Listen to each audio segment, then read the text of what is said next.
গোলাপের সঙ্গে শুনতে পাচ্ছি 1 2 3। Good afternoon. আজকে দুপুর থেকেই ব্লগটা শুরু করলাম আর এখন বাজে হচ্ছে দুপুর 1:07 মতো। রান্নাবান্না কমপ্লিট, এবার দুপুরের খাবার আর কি রেডি করার, লাঞ্চের তোড়জোড় করছি। সবাই মিলে একসঙ্গে আজকে খাবো। আজকে পদ্মুতের ঘর থেকে কাজ, ওই জন্য সবাই একসঙ্গে খাবো, এই একটা সুযোগ। আর আজকে আমি বানিয়েছি বলতে এই যে মুসুর ডাল, উচ্ছে ভাতে, তার সঙ্গে হচ্ছে এই যে পোস্ত আর ডিম সেদ্ধ। এই হচ্ছে আজকে আমাদের দুপুরের লাঞ্চের মেনু। আর তার সঙ্গে এই যে চাটনি রয়েছে, তবে চাটনিটা আমি আজকে বানাইনি, চাটনিটা আমি কয়েকদিন আগেই বানিয়েছি। বাড়ি থেকে তো অনেকটা সেই আমসত্ত্ব এনেছিলাম, আপনাদের ভিডিওতে দেখিয়েছি, সেটা দিয়েই 1 ক্যান মতো চাটনি করেছিলাম আর সেটাই এখনো রয়েছে। তবে চাটনিটা বানাতে বলেছিল আমাকে পদ্মুত, কিন্তু উনি বাবু কম খান আর খাই আমি। আমার কি অবস্থা বলুন তো, ফ্রিজ খুললেই চাটনি দেখতে পাই আর মাঝে মধ্যেই ওই রকম ভাতের সঙ্গে একটু করে নিয়ে নিই। এত বাজে কি হতো বাড়িতে, যখন আমার বাপি দোকান থেকে আসতো রাত্রিবেলা, তো আমাদের 4 জনের একটা করে মিষ্টি নিয়ে আসতো, এই 4টে মিষ্টি নিয়ে আসতো আর তার সঙ্গে রস নিয়ে আসতো। আর আমাকে আর আমার ভাইকে শিখিয়েছে রুটির মধ্যে একটু তরকারি নিলাম, সেই রুটিটা রসের মধ্যে ডোবালাম, ডুবিয়ে গালে পড়লাম। এত বাজে একটা আমার অভ্যেস হয়ে গেছে যে এখনো পর্যন্ত আমার বাপি ওইটা কন্টিনিউ করছে। যাক, বয়স হয়েছে, ভগবানের কৃপায় ভালো আছেন, সেটাই অনেক। তো ওই অবস্থাটা মানে এমন শিখিয়ে দিয়েছিল। কিন্তু আমার শ্বশুরবাড়িতে তো বেশি মিষ্টি খায় না, ওই জন্য কি হয়েছে যে আমার এখানে এসে বলতে পারেন ওই মিষ্টির অভ্যাসটা অনেকটাই চলে গেছে আর কি। কেননা মিষ্টি জিনিসটা তো আমাদের কারোর জন্যই ভালো নয়, এই কারণেই অভ্যাসটা কিছুটা কাটিয়ে উঠেছি, তবে পুরোপুরি অভ্যাস এখনো যায়নি। এখনো সুযোগ পেলে আমি মিষ্টি খাই, এমনকি এদের দুজনের থেকে বেশি মিষ্টি খাই। শুধু এদের দুজন কেন, আমার শ্বশুর বাড়িতে মানে সব থেকে বেশি আমিই মিষ্টি খাই। ওই জন্য আমার শাশুড়ি মা এখনও মিষ্টি পেলে বলে আমার বড় বৌমা যদি বাড়ি থাকতো তো ওই মিষ্টিগুলো খেয়ে নিত, এরম অবস্থা। তো যখন ওই ঘরে রস থাকে এখনও আমি ওটা করি আর কি। যাই হোক, আজকে এইগুলোই বানিয়েছি। পদ্মুতের যখন অফিস থাকে আর কি, যেদিন ওর অফিস থাকে তার আগের দিন তো আমি রাত্রিবেলা মোটামুটি ভেবেই রাখি কি সকালবেলা উঠে রান্না করব। কিন্তু আজকে অফিস ছিল না বলে কালকে ভেবেছি বেলায় তো রান্না করব, কিছু না কিছু একটা ঠিক ভেবে ফেলবো। কিন্তু ওই আর কি, বেলা 11:30 বেজে গেল, আমার ভাবার হলো না আমি কি আজকে রান্না করব। শেষে যখন এরকম আর কি ভেবে কোনো কুল কিনারা পাই না, আমার কাছে একটাই অপশান, ভাতে ভাত দিয়ে দাও। আজকে তো ওই জন্য উচ্ছে ভাতে মুসুর ডাল ভাতে দিয়েছি আর পেঁয়াজ পোস্ত বানিয়েছি, দেখালামই তো। আর অন্য দিন হলে আমি টমেটো ভাতে দিই, ঝিঙে ভাতে দিই, গাজর ভাতেও দিই, তবে গাজরটা আমি খাই না, গাজরটা আমার ছেলেকে দিই। তো দেখি এবার আস্তে আস্তে লাঞ্চটা বাড়ি, 3 জনে একসঙ্গে বসে খেয়ে নিই। A few hours later. দেখতে দেখতে দুপুর গড়িয়ে বিকেল হতে চললো। আজকে পদ্মুতের হাতে একটু সময় ছিল বলে ওকে বাজারে পাঠিয়েছিলাম। হলো বাজার, বাহ, ওই কিছু বাজার আগে রেখে দিয়ে গেছে আর কিছু এখন নিয়ে এলো। অনেক বাজার হয়ে গেছে।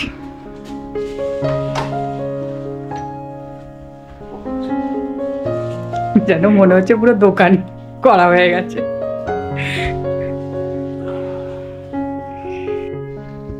গরমে বাজার করে নিয়ে এসে দাঁড়িয়ে দাঁড়িয়ে হাওয়া খাচ্ছে আর পাখাটা চলছে। তোর গায়ে হাওয়া লাগছে? শুনতে পাচ্ছি 1 2 3। বাবা, এখানে দাঁড়িয়ে কোনো লাভ নেই, অন্য পাখা নাও। এদের এখানকার পাখাগুলোর হাওয়া হচ্ছে এইরকমই হয় মনে হয়। অনেকেই বলে, অনেকের মুখে এই কমপ্লেনটা শুনেছি যে হাওয়া এইরকম ভাবেই হয়। দেখি আমি, হ্যাঁ ও এর থেকে বেশি জোর আর হবে না পাখাটায়, বেকার ট্রাই করছে মনে হয়। ওই দেখো না, আর স্লাইড মনে একটু বাড়লো না, একটু বেড়েছে।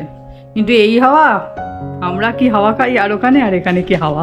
রাত্রিরে লাগবে না, রাত্রিরে আবার না, আজকে আমাদের তো লাগবে না। হ্যাঁ সেটা আলাদা কথা, কিন্তু পাখাগুলো সেরকম জোর নেই আর কি, শক্তপোক্ত নয় পাখাগুলো মনে হয়।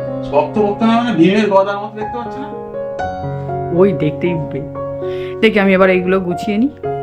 বেশ কিছুদিনের ফল টল কিনে রেখেছি, এই প্রতিদিন বারবার গিয়ে গিয়ে কেনাকাটি ও পোষায় না, তার থেকে কিনে নিয়েছি বেশ কিছুদিনের। আর সব থেকে বড় কথা আম, ফেভারিট জিনিস এসে গেছে। তবে আমাদের ওখানের মতো আমের টেস্ট কিন্তু এখানে নেই। আমাদের মানে ভারতের আম আর বাইরের আমের তফাৎ অবশ্যই আছে। আমাদের ওখানে আম মানে জগৎ বিখ্যাত, হ্যাঁ সেই আর কি, কিন্তু সেই আমের টেস্ট নেই। আম, আপেল, স্ট্রবেরি, আর এখানে অ্যাভোকাডো নিয়েছি। আর এই যে এই ফল এখন মোটামুটি অনেক দিনই চলে যাবে। কিসমিস, কিশমিশ ফলের মধ্যে, হ্যাঁ ড্রাই ফ্রুটের মধ্যে হয়। হ্যাঁ আঙুর থেকে হয়, তো ড্রাই ফ্রুটসের মধ্যে দিই। ফুলকপি, ফুলকপিটাও আমি কস্কো থেকেই নিই। কস্কোর বাইরে অনেকটাই দাম পড়ে, ওই জন্য কস্কোতে যখনই যাই ফুলকপি একটা করে নিয়ে নিই। আজকে আমি যাইনিও গেছে। আর এই যে 7টা ডিম, তো 7টা ডিম দেখে বুঝতে পারছেন কিরম ডিমের পোকা। আমরা 3টেই এখানে, তুমি বলতে পারবে না আমি শুধু মানে আমি খাই না, বুঝলে। আলু, পেঁয়াজ, লেটুস পাতা, এটা মানে প্রতিদিন রাত্রিরে স্যালাড বানাই, শসা, পেঁয়াজ, লেটুস পাতা, তা টমেটো, ওই চেরি টমেটো এইসব দিয়ে স্যালাড বানাই ওই জন্য। আর এখানে চিকেন আছে, আর এ আছে রাইস, একটা হচ্ছে বাসমতি চাল আর একটা সেদ্ধ চাল। এখানে দুধ আর হচ্ছে এই যে ওটস। এই হচ্ছে আমাদের কয়েকদিনের বাজার।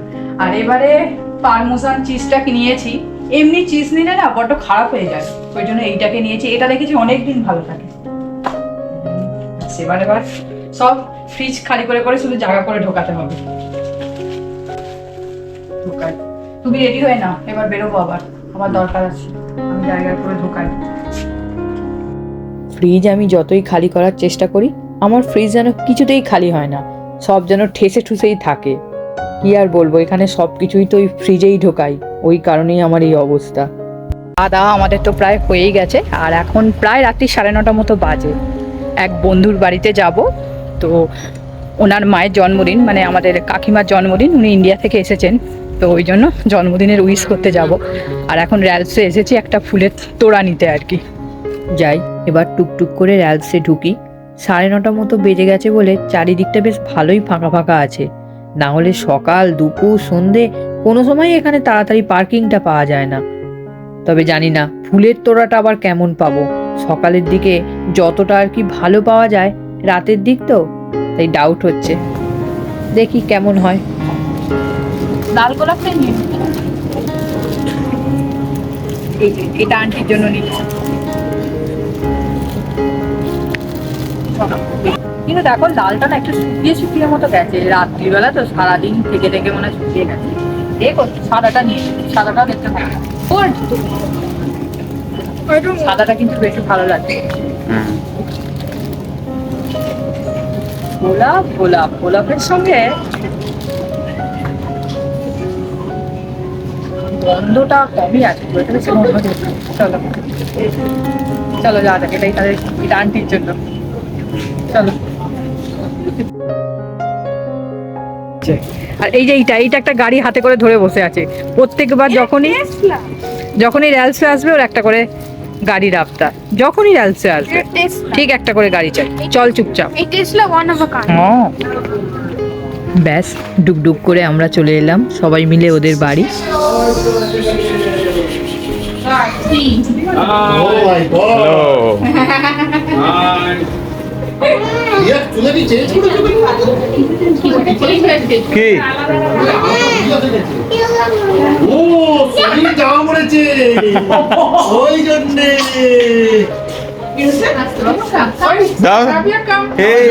চলছে।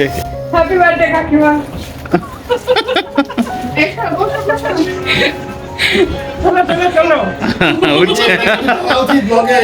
অনেকে ওয়েট করছে ওখানে কলকাতা দেখার জন্য, তো ইয়ার্কি না আপনি কাকে বলছে প্রিয়া আসছে, আমি বলছি হ্যাঁ ব্লগ করে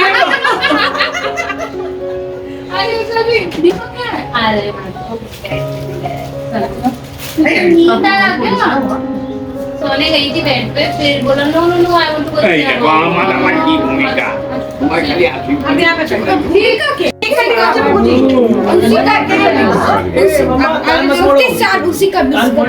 কাকিমা জন্মদিন সেলিব্রেশন কেমন লাগছে একটু বলুন।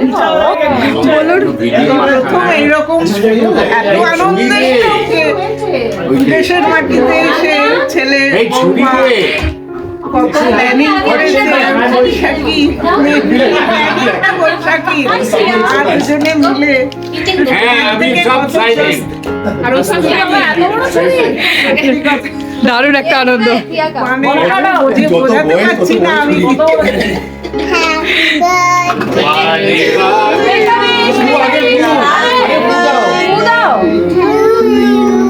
বাড়ি বাড়ি বাড়ি বাড়ি বাড়ি দিনিয়ে গায়ে हजारों साल ये मेरे आरज़ू happy birthday to you happy birthday to you happy birthday dear happy birthday